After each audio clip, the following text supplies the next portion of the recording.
All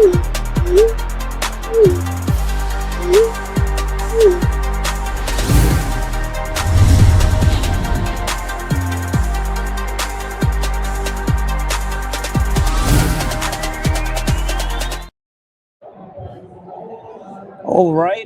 Good morning to those of you on the East Coast. Good morning also to those of you on the West Coast. I'm here at the 2026 Travel and Adventure Show, and I have here with me Maya from the State Department talking passports. Let me bring her on now. Maya, good morning. How are you? Good morning. I'm doing well. Thank you. All right. So just to hit the ground running, how has your travel and adventure show been thus far? I know this is only day one, and we still have a whole other day to do. But I know we're at least, just I guess you could say about an hour or so, or a few hours or so's in, but may have started early for you to do setup. So how has it been thus far? One word, busy. It has been busier than any other show we've been to previously. We have passed out almost all of our promotional items within an hour. So Wow. We have seen a lot of traffic. All right, excellent. So, as I said, here we are at the Travel and Adventure Show, and I feel one of the main caveats or components when it comes to travel is, do I have the right necessities that I need to be able to travel? And I feel like passports are a major part of that, especially if you're traveling beyond domestic, obviously. So just in sharing, and I'm sure some people are aware of the process, but if you want to like recap that process of being able to get those said passports, and then talk about some things that you're seeing within the industry that have been fascinating. Absolutely. The first stop all travelers should make is our website, which is the official source of information for all things passport services, and that's travel.state.gov. You can also follow us on social media at TravelGov, Instagram, Facebook, and X. Stopping by travel.state.gov is where you're going to get direction on exactly what path you need to take to get a passport. You could be eligible to renew your passport online. You may need to mail in your renewal, or for first-time applicants and children, you may need to be seen in person and apply at one of our acceptance facilities, post offices, clerks of court, some libraries, and they accept applications on our behalf and forward them to us for processing.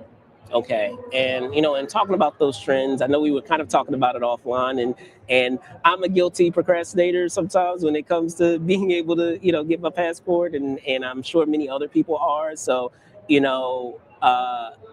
is there any advice in terms of some of the things that you're seeing to kind of ease that process of being able to get that passport that you're noticing? Absolutely. So our processing times right now are 4 to 6 weeks for routine service, 2 to 3 weeks for expedited service. Now, keep in mind, this does not include mailing times. That's just from the point it hits our agency for processing until the point it's mailed out. Expedited service is an additional $60 fee, so you can avoid that by applying early. We want folks to renew their passports when there is 6 months of validity left, because many countries require at least 6 months of validity on your passport to be allowed in. Wow, okay. We are seeing record numbers of applications each year, and each year we exceed what we've issued in the previous year. So it's busy. Apply. Make sure you apply. Apply early. Don't wait. Go to our website, see if you can apply online. It makes it super easy. You can take your own photo, but no selfies. Take your own photo, upload it online, apply online to renew your passport. Really, the most important advice I would give is to not wait and not procrastinate. Otherwise, you might find yourself in need of an urgent appointment, of which there's a limited amount. So I like to describe our passport agencies as emergency rooms. You don't ever want to be there. you are only going to go to a passport agency to apply in a life or death emergency situation or an urgent travel situation Sure. where you don't have enough time to wait 4 to 6 weeks or even 2 to 3 weeks. Yeah. And so if you have proof of travel in the next 14 days, you can check and see if there's appointment availability in time for travel, but there are no guarantees. Gotcha. So Gotcha. stay out of those emergency rooms. Absolutely, absolutely. So, and speaking of that, as I said, here we are at the show. So you guys obviously are on hand here. So what are some things, advantages of, being able to come to the show, to come to your table this weekend? Absolutely. I think one advantage is that we do photo services. So if you need a passport photo, we have a little setup where you can sit down and take your photo for free with your phone.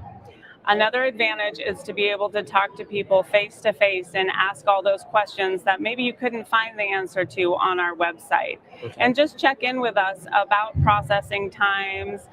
Come pick up some of our swag if we have any left. Right. Yeah, and so we love this show. We come every year. We love that face-to-face connection with travelers and the traveling community.